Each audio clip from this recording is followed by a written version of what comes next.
എല്ലാവർക്കും നമസ്കാരം. ഇത് നിങ്ങളുടെ സുഹൃത്ത് Haris. Redmi Note 7 Pro, Realme 3 Pro ഈ രണ്ട് ഡിവൈസുകളുടെയും ഫൗണ്ടേഷൻ ക്യാമറ റിവ്യൂ നമ്മുടെ ചാനലിൽ ഓൾറെഡി നമ്മൾ ചെയ്തതാണ്.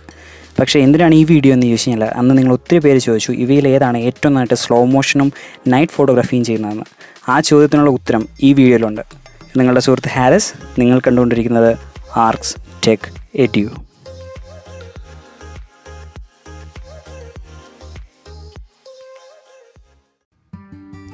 തിയറി പറയുകയാണെങ്കിൽ ഈ രണ്ട് ഡിവൈസുകൾക്കും അതിൻ്റേതായ ഹാർഡ്വെയർ അഡ്വാൻറ്റേജുകളുണ്ട്. റിയൽമിയുടെ 1.7 അപ്പേച്ചറുള്ള ലെൻസ് തീർച്ചയായിട്ടും നൈറ്റ് മോഡിൽ തന്നെ ഹെൽപ്പ് ചെയ്യും. അതുപോലെ തന്നെ പിക്സൽ കോമ്പിനേഷൻ ടെക്നോളജി ഉപയോഗിക്കുന്ന 48 മെഗാ പിക്സൽ ക്യാമറ ഉള്ള റെഡ്മിക്കും അതിൻ്റേതായ കോമ്പറ്റീറ്റീവ് അഡ്വാൻറ്റേജ് ഉണ്ട്. തിയറി മാറ്റി നിർത്തി ഇൻ പ്രാക്ടീസ് ഇവയിൽ ഏതാണ് ഏറ്റവും നല്ല ലോ ലൈറ്റ് ഫോട്ടോഗ്രാഫ്സുകൾ എടുക്കുന്നത്? നമുക്കിപ്പോൾ തന്നെ അതിനുള്ള ആൻസർ കിട്ടും. ഇവയിൽ ഏത് ഫോട്ടോയാണ് നിങ്ങൾക്ക് ഇഷ്ടപ്പെട്ടത്? ഇതൊരു ഈവനിങ് ഷോട്ടാണ്, ലൈറ്റ് നന്നായി കുറവുള്ളപ്പോൾ എടുത്തൊരു ഫോട്ടോഗ്രാഫാണ്. ഇവയിൽ ഏതാണ് നിങ്ങൾക്ക് ഇഷ്ടപ്പെട്ടത്? ഇപ്പോൾ ഒരു പോൾ വന്നിട്ടുണ്ടാവും, നിങ്ങൾക്ക് അവിടെ രേഖപ്പെടുത്താൻ കഴിയും ആൻസർ. ഉത്തരത്തിലോട്ട് വരാം. ഇതിൽ ഒന്നാമത്തെ ചിത്രം Redmi Note 7 Proയിലെടുത്താണ്. Note 7 Pro അവിടുത്തെ മെയിൻ ഒബ്ജക്റ്റുകളെയൊക്കെ നല്ല രീതിയിൽ ലൈറ്റപ്പ് ചെയ്യുമെങ്കിലും ഷാഡോസും ബാക്ക്ഗ്രൗണ്ടിലോട്ടും അത്ര ശ്രദ്ധ കൊടുത്തില്ല. റിയൽമി എല്ലായിടത്തും ഒരു ഈവൻ ടോണാണ് കൊടുത്തത് ഈവനിങ് ഷോട്ട് എടുത്തപ്പോൾ. ഇതിവിടെ എല്ലാം AI ഒപ്റ്റിമൈസേഷൻ ഉപയോഗിച്ചിട്ടുണ്ട്. ഇനി അല്പം കൂടെ വെട്ടം കുറവുള്ള ലൊക്കേഷനിൽ വെച്ചെടുത്ത രണ്ട് ഫോട്ടോഗ്രാഫ്സ് നിങ്ങളെ കാണിക്കാം. ഇവയിൽ ഇടതുവശത്തുള്ളത് റിയൽമിയിലെടുത്താണ്, വലതുവശത്തുള്ളത് റെഡ്മിയിലെടുത്ത ഫോട്ടോഗ്രാഫാണ്. റിയൽമിയുടെ എടുത്ത ഫോട്ടോഗ്രാഫ് നിങ്ങൾക്ക് ഒന്ന് എൻലാർജ് ചെയ്ത് ഞാൻ കാണിക്കാം. ഒരു ഇഷ്യൂ നിങ്ങളെ കാണിച്ചു തരാം. ഇതിൻ്റെ വലതുവശം നിങ്ങൾ ശ്രദ്ധിച്ചു, ഒരു എക്സ്ട്രാ ഒരു ഗ്ലോസി ഒരു ഷൈൻ കൊടുത്തിട്ടുണ്ട്. പക്ഷേ റെഡ്മി കുറച്ചും കൂടെ റിയലിസ്റ്റിക് ആയിട്ടുള്ള അവിടെ ഞാൻ എന്താണോ കണ്ടത് അത് അതുപോലെ തന്നെ റെപ്രസെൻറ്റ് ചെയ്തിട്ടുണ്ട്. ഈ ലൊക്കേഷനിൽ ഒരു ചെറിയ ബൾബ് തെളിഞ്ഞ് നിൽപ്പുണ്ടായിരുന്നു. അതുകൊണ്ട് തന്നെ അവിടെ നൈറ്റ് മോഡ് ഓണാക്കി രണ്ട് ഡിവൈസിൽ ഓരോ പിക്ചേഴ്സും കൂടെ എടുക്കാമെന്ന് ഞാൻ വെച്ചു. റിസൾട്ട് കിട്ടിയത് ഇങ്ങനെയാണ്. ഇതിൽ ഇടതുവശത്തുള്ളത് റെഡ്മിയിലെടുത്ത ഫോട്ടോഗ്രാഫാണ്, വലതുവശത്തുള്ളത് റിയൽമിയിലും. നിങ്ങൾ പെട്ടെന്നൊരു ജഡ്ജ്മെൻറ്റിലോട്ട് വരും, അയ്യേ റിയൽമി എന്നെ ഇങ്ങനെ ഒരുമാതിരി പെയിൻ്റ് അടിച്ച് വെച്ച പോലെ ഇരിക്കുന്നതെന്ന്.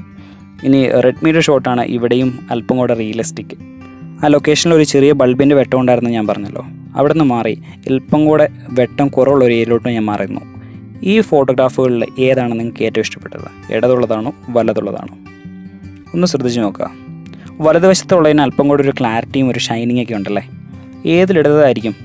റെഡ്മിയിലെടുത്തതാണോ? അല്ല, അത് റിയൽമിയിലെടുത്ത ഫോട്ടോഗ്രാഫായിരുന്നു. റിയൽമിയിലെടുക്കുന്ന ഫോട്ടോഗ്രാഫ്, അതായത് ശരിക്കും നല്ല ഡാർക്ക്നെസ് ഉള്ള ഏരിയയിലോട്ട് നമ്മൾ പോയി ഫോട്ടോഗ്രാഫ് എടുക്കുകയാണെങ്കിൽ അല്പം കൂടെ നന്നായിട്ട് വരും. ഇവിടെ റെഡ്മി നല്ല രീതിയിൽ ഫോട്ടോ ക്യാപ്ചർ ചെയ്യാൻ ശ്രമിച്ചിട്ടുണ്ട്, പക്ഷേ റിയൽമിയുടെ അത്രയും പോരാ.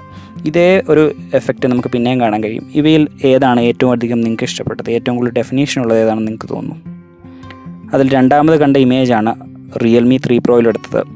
അല്പം കൂടെ ഒരു കളർ ഒപ്റ്റിമൈസ് ചെയ്യാനും അതുപോലെ ഒരു ഷൈനിങ് കൊടുക്കാനും റിയൽമി ശ്രമിച്ചിട്ടുണ്ട്. റെഡ്മി മോശമാണെന്ന് ഞാൻ പറയുന്നില്ല, പക്ഷേ റിയൽമിയാണ് ഇച്ചിരി കൂടെ ഡാർക്ക്നെസ് കൂടുതലുള്ള ഏരിയയിലും നന്നായിട്ട് പെർഫോം ചെയ്യുന്നത്. ഇത്രയും സാമ്പിൾസ് കണ്ടതിൽ നിന്ന് ഒരു കാര്യം വ്യക്തമാണ്, നൈറ്റ് മോഡിലിട്ട് ഫോട്ടോ എടുക്കുമ്പോൾ റിയൽമി തന്നെയാണ് ബെറ്റർ. പക്ഷേ അത്യാവശ്യം വെട്ടമുള്ളിടത്ത് ഒരു കാരണവശാലും റിയൽമിയിൽ നൈറ്റ് മോഡ് ഇടരുതെന്നും കൂടെ മനസ്സിലായി. കാരണം അത് കണ്ടവാനും കാർട്ടൂണിഷ് ആക്കും, ഇപ്പോൾ കണ്ട പോലെ. എന്നാൽ ഇരുട്ടുള്ള ഒരു ഭാഗത്തോട്ട് മാറി നിൽക്കുമ്പോഴേക്കും റിയൽമിയുടെ അപ്പേച്ചർ വാല്യൂൻ്റെയും അതുപോലെ തന്നെ AI ഒപ്റ്റിമൈസേഷൻ്റെയൊക്കെ ബെനിഫിറ്റ് നമ്മൾ കണ്ടു തുടങ്ങും. അല്പം ക്ലാരിറ്റിയുള്ള അല്പം കൂടെ ഗ്ലേസിംഗ് ആയിട്ടുള്ള നല്ല ഫോട്ടോഗ്രാഫ്സ് നൈറ്റിൽ റിയൽമിക്ക് എടുക്കാൻ സാധിക്കും. ഫ്ലാഷ് ഇട്ട് ക്ലോസ് ബൈ ഒബ്ജക്റ്റിൻ്റെ ഫോട്ടോ എടുക്കുന്നതിൽ ഏതാണ് ഏറ്റവും ബെറ്റർ? ഈ രണ്ട് ഇമേജുകളിൽ നിങ്ങൾക്ക് ഏതാണ് ഏറ്റവും ഇഷ്ടപ്പെട്ടത്? ഒന്നാമത്തെയാണോ രണ്ടാമത്തെയാണോ? ഇപ്പോൾ ഒരു പോൾ വന്നിട്ടുണ്ടാവും, നിങ്ങളുടെ ആൻസർ അവിടെ രേഖപ്പെടുത്താൻ കഴിയും. ഇനി നമുക്ക് പയ്യെ ഉത്തരത്തിലോട്ട് വരാം. അതിൽ ഒന്നാമത്തെ പിക്ചർ Realme 3 Proയിലെടുത്താണ്. നിങ്ങൾ നോക്കുകയാണെങ്കിൽ അവിടെ എൻ്റെ കൈയിൻ്റെ ആ കളർ അതുപോലെ തന്നെ ഒബ്ജക്റ്റിലുള്ള ഡെഫിനേഷൻ ഈവൻ ബാക്ക്ഗ്രൗണ്ടിന് വരെ ശ്രദ്ധ കൊടുത്തിട്ടുണ്ട്. ഇതേ ഇമേജ് നമ്മൾ റെഡ്മിയിൽ ക്യാപ്ചർ ചെയ്യുമ്പോൾ റിസൾട്ട് ഏകദേശം ഇതുപോലെ ഇരിക്കും. ഇവിടെ റെഡ്മി മൊത്തത്തിലൊരു വൈറ്റ് വാഷ് അങ്ങ് കൊടുത്തു, കൈയുടെ കളർ അതുപോലെ വന്നിട്ടില്ല. അതുപോലെ തന്നെ ഒബ്ജക്റ്റ് പക്ഷേ ഡിഫിനേഷൻ ഉണ്ടെങ്കിലും ബാക്ക്ഗ്രൗണ്ട് മൊത്തത്തിൽ അങ്ങ് പെയിലായിപ്പോയി. അവിടുത്തെ കളേഴ്സ് ഒന്നും നേരെ അതിന് ക്യാപ്ചർ ചെയ്യാൻ പറ്റിയിട്ടില്ല. ഇതൊരു ഡീസൻറ്റ് ഫോട്ടോഗ്രാഫാണ് തീർച്ചയായിട്ടും, പക്ഷേ റിയൽമി തന്നെയാണ് ഇവിടെയും വിന്നർ. ഈ രണ്ട് ഡിവൈസുകളിൽ ഏതാണ് ഏറ്റവും നല്ല സ്ലോ മോഷൻ ക്യാപ്ചർ ചെയ്യുന്നത്? അതിനാദ്യമായിട്ട് നമ്മളൊരു 120 FPS ടെസ്റ്റ് നടത്തി. ഇത് 120 FPSലെടുത്ത ഒരു സ്ലോ മോഷനാണ്. Realme 3 Proയിലെടുത്ത സ്ലോ മോഷനാണിത്. നിങ്ങൾക്ക് കാണാൻ കഴിയുന്ന പോലെ തന്നെ ഫോക്കസിലൊന്നും ഇടയ്ക്കിടയ്ക്ക് ഷിഫ്റ്റ് ഉണ്ടാവുന്നില്ല. പിന്നെ ബാക്ക്ഗ്രൗണ്ടിൽ കളർ ഷിഫ്റ്റുകൾ പോലുള്ള പണ്ടത്തെ ട്രഡീഷണൽ ആയിട്ടുള്ള പ്രശ്നങ്ങളൊന്നും ഈ ഡിവൈസ് കൊണ്ടുവന്നിട്ടില്ല. വളരെ നൈസായിട്ട് മാന്യമായിട്ടുള്ള സ്ലോമോ Realme 3 Proയ്ക്ക് ക്യാപ്ചർ ചെയ്യാൻ പറ്റി. ഇനി ഇതേ ലൊക്കേഷനിൽ നമ്മൾ Redmi Note 7 Proയിലും ഒരു സ്ലോമോ ക്യാപ്ചർ ചെയ്തു. അതിപ്പം ഞാൻ പ്ലേ ചെയ്യാം, നിങ്ങൾക്ക് തന്നെ അതെങ്ങനെയുണ്ടെന്നൊന്ന് വിലയിരുത്താം. ഇവ രണ്ടുമായിട്ടൊന്ന് കമ്പയറും ചെയ്ത് നോക്കാം. ഇത് റെഡ്മി നോട്ട് 7 പ്രോയിലെടുത്ത സ്ലോമോയാണ്. വളരെ മാന്യമായിട്ടുള്ള ഒരു ഫുട്ടേജ് നമുക്ക് ഇവിടെയും ലഭിച്ചിട്ടുണ്ട്. കളർ ഷിഫ്റ്റോ ഫോക്കസ് ഷിഫ്റ്റോ ഒന്നും നമുക്ക് കാണാൻ കഴിയില്ല. അങ്ങനെ ട്രഡീഷണൽ ആയിട്ടുള്ള ഇഷ്യൂസ് ഒന്നും ഈ രണ്ട് ഡിവൈസുകളിലും ഇല്ല. റെഡ്മിക്ക് ഇവിടെ അഡ്വാൻറ്റേജ് ആയിട്ട് നിൽക്കുന്നത് ഇതിൻ്റെ ബെറ്റർ ആയിട്ടുള്ള സെൻസറാണ്. റിയൽമിയിലെടുത്ത 120 FPS സ്ലോമോയും ഈ സ്ലോമോയും ഒന്ന് കമ്പയർ ചെയ്യുമ്പോൾ റിയൽമിയേക്കാളും അല്പം കൂടെ ലൈറ്റ് ക്യാപ്ചർ ചെയ്ത റെഡ്മിയാണെന്ന് നമുക്ക് കാണാൻ കഴിയും. ഓവറോൾ ഒരു കളേഴ്സിൽ ഒരു ടിൽറ്റപ്പ് റെഡ്മിയുടെ ഈ ഫുട്ടേജിൽ നമുക്ക് കാണാൻ കഴിയും. പക്ഷേ കഥ മാറുന്നത് വേറൊരു സ്ഥലത്താണ്. ഇത് റെഡ്മിയുടെ 120 FPS സ്ലോമോയാണ്. പക്ഷേ മറന്നു പോകരുതാത്തൊരു സംഗതിയുണ്ട്. റിയൽമിക്ക് 960 FPS സ്ലോമോയും കൂടെ ഉണ്ട്. അതെങ്ങനെയുണ്ടെന്ന് നമുക്കൊന്ന് കണ്ടു നോക്കാം. Same location, same objects, result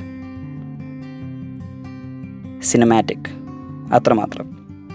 നിങ്ങൾക്ക് ഒരു ഫീല് കിട്ടിയോ? ഇത് മറ്റൊരു 960 FPS സ്ലോമോയാണ്. റിയൽമിയുടെ ഏറ്റവും വലിയ അഡ്വാൻറ്റേജ് സ്ലോമോയുടെ കാര്യത്തിൽ ഇതാണ്. റെഡ്മിക്ക് അത് മാച്ച് ചെയ്യാനേ കഴിയില്ല. റെഡ്മിക്ക് 120 FPS വരെ സ്ലോമോ ക്യാപ്ചർ ചെയ്യാൻ പറ്റും. പക്ഷേ റിയൽമിയിൽ കിട്ടുന്ന 960 FPSലെ സിനിമാറ്റിക് സ്ലോമോയുടെ ആ ക്വാളിറ്റി, ആ ഒരു ഫീല് ഒരു കാരണവശാലും റെഡ്മിക്ക് റിപ്ലിക്കേറ്റ് ചെയ്യാൻ കഴിയുന്നില്ല. അപ്പോൾ നിങ്ങൾക്ക് ഉത്തരം വ്യക്തമായല്ലോ. നൈറ്റ് മോഡിലും വിന്നർ റിയൽമി തന്നെ. സ്ലോമോയുടെ കാര്യത്തിലും 960 FPS ഉള്ളതുകൊണ്ട് റിയൽമി തന്നെയാണ് വിന്നർ. ഈ വീഡിയോ നിങ്ങൾക്ക് ഇഷ്ടപ്പെട്ടെങ്കിൽ, ഈ വീഡിയോ എടുക്കാൻ ഞാൻ ചെയ്ത എഫോർട്ട് നിങ്ങൾക്ക് ഇഷ്ടപ്പെട്ടെങ്കിൽ ദയവ് ചെയ്ത് ആ സബ്സ്ക്രൈബ് ബട്ടൺ ക്ലിക്ക് ചെയ്യുക. ഇതുപോലുള്ള ധാരാളം വീഡിയോകളും ഈ ചാനൽ നിങ്ങൾക്ക് കാണാൻ കഴിയും. ഈ വീഡിയോ നിങ്ങൾക്ക് ഇഷ്ടപ്പെട്ടെങ്കിൽ ലൈക്ക് ചെയ്യുക. നിങ്ങളുടെ ഫ്രണ്ട്സ് ആരെങ്കിലും ഇത് കാണാൻ നിങ്ങൾ ആഗ്രഹിക്കുന്നുണ്ടെങ്കിൽ അവർക്ക് ഷെയർ ചെയ്യുക. എന്തെങ്കിലും ചോദ്യങ്ങളുണ്ടെങ്കിൽ കമൻസ് ആയിട്ട് ചോദിക്കുക. ഇത് നിങ്ങളുടെ സ്വന്തം സുഹൃത്ത് ഹാരിസ് സൈനിങ് ഓഫ്.